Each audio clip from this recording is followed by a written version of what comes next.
Tarix shunchaki tasodif emas, u matematik aniqlikda takrorlanadi. Bu raqamlar sizni qo'rqitishi aniq. Napoleon 1804-yilda hokimiyat tepasiga kelgan.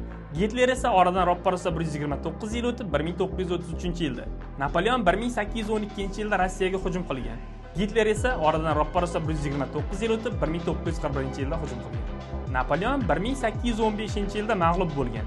Gitler esa oradan roppa-rosa 129 yil o'tib Rossiyada mag'lub bo'lgan. Abraham Linkoln 1961-yilda prezident bo'lgan. Jon Kennedy esa oradan roppa-rosa 100 yil o'tib 1961-yilda. Ikkalasi ham juma kuni xotinining ko'z o'ngida otib o'ldirilgan. Linkolnni o'ldirgan qotil teatrdan qochib omborxonada ushlangan.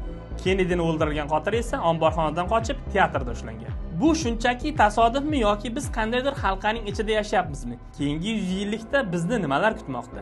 Siz ishonmayotgan bo'lishingiz mumkin, lekin raqamlar bizni aldamaydi. Siz yana qanday o'xshashliklarni bilasiz? Eng dahshatlisini kommentariyada qoldirdim.